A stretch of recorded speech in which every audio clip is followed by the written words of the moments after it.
All right. So one of those things that everybody wants to know in their draft is what's the best available spot when you're going and you have the chance to like pick your draft spot. What's the strategy for each individual spot in fantasy football? So you got your boy Justin Henry here, Tyler Health, man. We're going to be talking about what to do at each individual draft pick at, say you get the 101 or you have the seventh pick in your draft.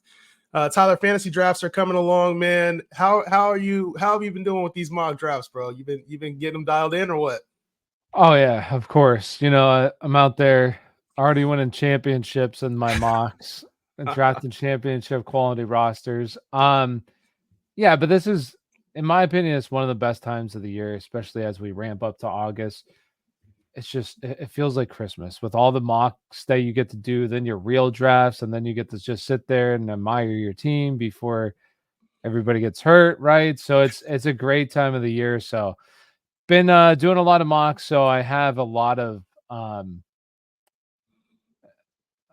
there's certain places that I like to draft better than others personally, but I don't think that there's any bad spots to draft from. Like everybody always asks, what's the best spot? There's no bad spots to draft from.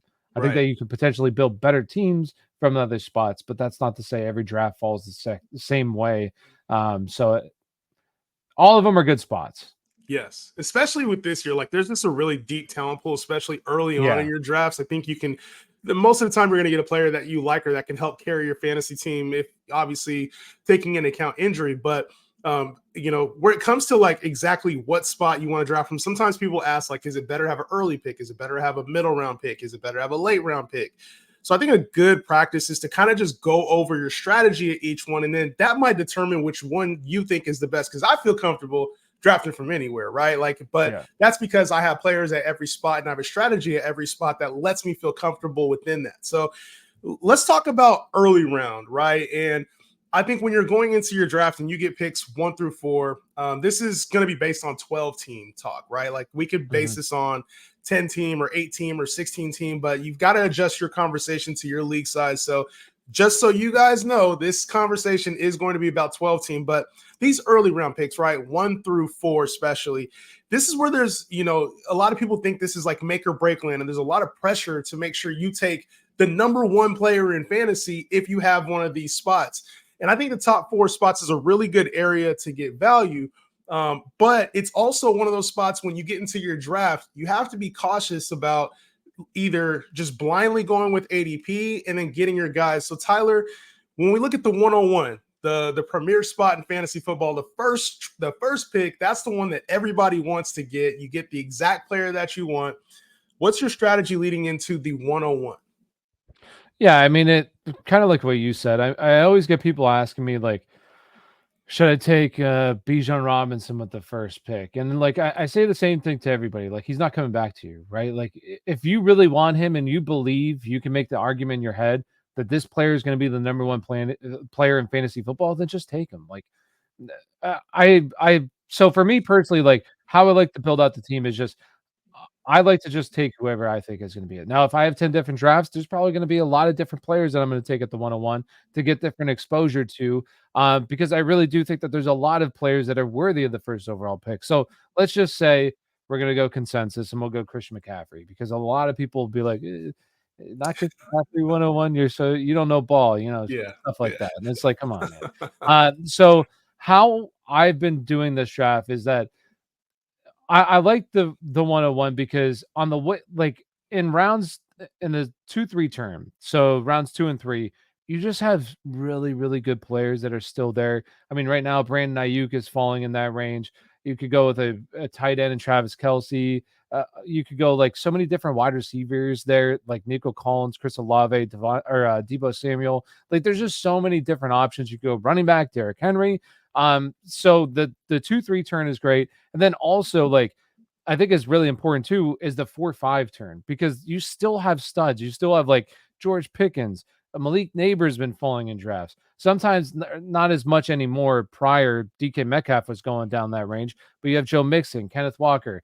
So how I would approach it though is one important thing in the first 3 rounds. I would not take a tight end there, and the reason why is because in this draft that I did just last night, this doesn't happen a whole lot, but Trey McBride went at the 412. But a lot of times you're going to be stuck. You can, if you want to go with the tight end early, you could get Mark Andrews. You could get Dalton Kincaid. You could go with Kyle Pitts if you love Kyle Pitts. Like there's always some really good tight ends. So I definitely would not go with a tight end in the first 3 rounds, how I'm mapping out these teams, me personally. And then also it's like, it's tough with the quarterback position too, because if you like to go with an elite quarterback, it's either you got to shoot your shot there in the third, or probably take like Anthony Richardson there in the 5th round. So it kind of comes down to what you want to do. But like the first 5 rounds is just, in my opinion, like honestly, all the rounds, because even Yeah. the 6th and 7th round, you have studs there too. So I really like this spot personally. Yeah, this is, and it's a spot where you can grab your guy, you know. So you talked Yeah. about, and I piggyback off that a little bit, and this is at the 101. It's a pressure spot, but it shouldn't be. This should be like, if you take your guy and you miss, it happens, right? Last Yeah. year, All the Justin time. Jefferson, Cooper Kupp, these guys were going at the top of drafts last Jamar year. And Chase. Jamar Chase, man, and so there were players there that were going, and you don't always hit on your first round pick. It doesn't mean that you're going to lose your league. So a lot Yeah. of times I say, listen, I'd rather lose with the guy that I want to draft versus losing with the guy that I You had to don't want. draft. Exactly. Yeah. And so for me, I look at the 101, and the strategy for that is you get your guy, whether it's a running back or a receiver. I try to make those first 5 rounds as valuable as possible, because you're on that turn, you're on that wraparound, and you don't always know when the run is going to happen. Yeah. So for me, I know that quarterback is deep this year, tight end is deep this year. With that wraparound, I try to find the players who have been slipping in value and acquire those guys and build my roster out so I have a very strong starting caliber of positional players and even some bench options. And I'll address the quarterback and tight end positions later when everybody else has kind of already started to do that. And it kind of applies there for the 102 as well, Tyler. And when I look Yeah. at the 102, it's like, you know, because there's a lot of good players, you have to be able to pivot very quickly if your guy gets taken. So I think at the 102, this is a spot where receiver comes into play. If you're looking at Christian McCaffrey as your top guy, or maybe you're looking at CeeDee Lamb, you're like, hey, I really wanted to get a receiver. I think the 102, it gives you a really good chance probably to get your favorite receiver, as the running backs are starting to come up on the board now over this offseason. You'll get a guys like me talking about Bijan Robinson, guys like you talking about Breece Hall. Obviously, CMC is the consensus, but the 102 is a very quick pivot. And then it also gives you a chance to play ahead of the turn. So when you got guys like, you know, Mike Evans, Derrick Henry, you can consider taking maybe a quarterback or a tight end if you have that early quarterback strategy. Sam Laporta kind of goes right there in the top of the 3rd round. So for me, I'm always evaluating, okay, did I get the player that I want at the position that I want? And is it time to take one of those players? I don't normally like taking both quarterback and tight end early in the draft. Normally it's one or the other, and I try to wait on the other position. But I also think it gives you a little bit of advantage over that person who's the 101, because now you can read what they've done in the first round. Yeah. If they went running back, chances are at the 101, they're going to be feeling like they got to take a receiver there at the turn, right? So now I know, okay, let me grab at least the receiver that I want, and then I can come back around and get the running back that I want. And then if not, if they've taken a receiver there, chances are they're either going to go, you know, they're probably going to get a running back there in the next 2 rounds. Now I'm going to make sure I grab the running back that I want first before I grab the receiver. So it just gives you a little bit of an upper hand when you're playing that turn, especially coming from the number 2 pick. No, that's a great point, because that really applies for like the next few picks here too, where you're reading kind of what the people are doing before you. Like if you want to go with a quarterback, well, you know, if you're looking at the teams and they all have quarterbacks, they're not going to take another quarterback. So you know you can just go with the next highest rank guy on your board and then just let that quarterback fall to you in the next round. So that's a good point.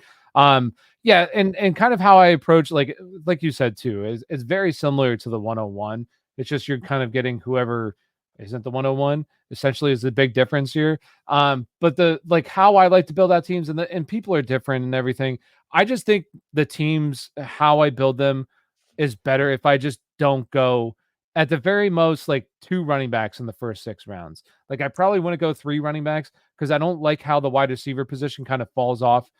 In my opinion, it starts to fall off in like the 5th round. And I like you're starting to take shots on guys that are still okay, like once you get to round 6, 7, 8, but Right. it's not as good as the quality of players they get in the first 5 rounds. So I would personally just say definitely want to have at least 2 wide receivers in the first 5 rounds, how I build out these drafts. And I think like all these spots you can really do that. But I just want to make sure I say that because I thought of it last time. So yeah, I would Yeah. say max really 2 running backs in the first 5 rounds I've for been me. preaching. I've been preaching three wide receivers in the top 6 because I think Yeah, after you get out of the starting caliber running wide receivers, once that happens.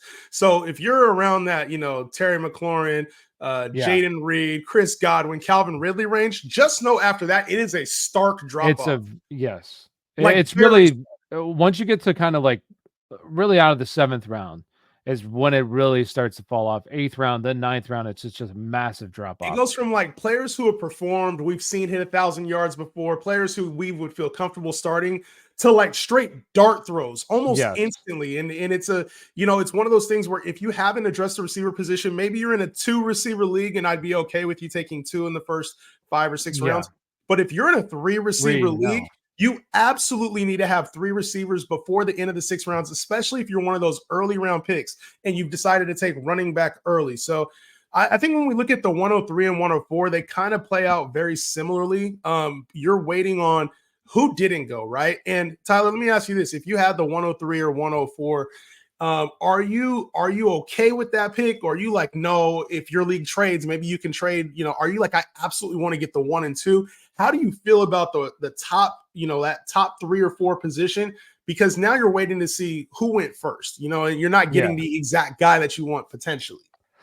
So I like these picks because usually the guys that I like the most don't really go here. So I really like Jamar Chase and I really like Brees Hall, even Bijan Robinson, and usually these guys are still sitting there. So I'm okay with that. And then also you just get it's similar to the 102 and 101 where I still think that you're in a good spot with the tiers and how they work out and play out in these rounds, like 2-3 turn, 4-5 turn.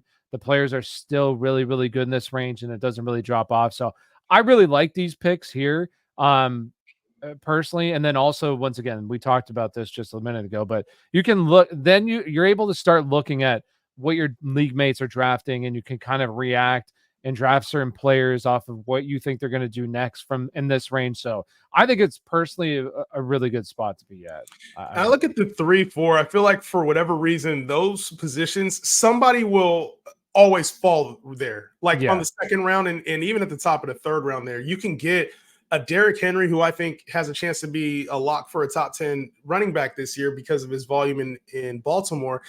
That kind of player will slip to the end of the second round. A Josh Jacobs will slip to the end of the second round at times. You can get a Debo, like you talked about, a Debo Samuel. You'll have almost like your pick of some of the fallen names as players start to reach there from the earlier part of the second round because they know they have to wait, right? So a lot of Yeah. times the guys in the top of the second round, they'll either get the best value from the first round or they'll reach on their guy because they know they don't have another pick until the third round. And sometimes good talent will slip to you at the bottom of the second round. So, and then even in the middle rounds, I think where we talked about the drop off at receiver, it also allows you to play that tight end role a little bit better, right? Like when do I take a tight end or when do I take a quarterback? Because now you have a feel of the draft and you're not dead smack in the middle, but you're on a really good part and you've already got your elite Yeah. talent early on. So now you can play the tight end. I want to get Trey McBride, or maybe I'm waiting a little bit and I can get a George Kittle, or maybe I want to get a Dalton Kincaid. You have a chance to Yeah. actually fill out the draft a little bit. And that's where I really like that 3 and 4 spot there in the draft. If you had to pick out of those for yourself, which one are you picking? 1, 2, 3, or 4? Probably I would honestly probably say either 3 or 4, just because my guys usually don't go. And I've talked about this as well. Like I think that there's 6 players, honestly, for me that I think can be the first overall pick. So I'm sitting there at 3 and 4.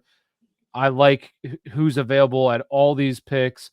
A slightly better pick, kind of who I want in the second round too. So I really like this spot personally, but I think that there's like these are actually my first 4 picks. Like if I had to pick a spot this year, honestly, I'd want a top 4 pick because Yeah. I think it's great the whole way through. Because these other picks we'll talk about in a minute, I do think like there's certain parts of the draft that falls off a little bit, unfortunately for you. Yeah, it's like you get a chance to get your guy here at the top and still get really good talent in the second, Yeah. third round. So I kind of like this spot, but to me, like we've talked about, I don't really have a preference. If I'm gonna take one, it's gonna be the 101, so I can get my guy Bijan. Yeah.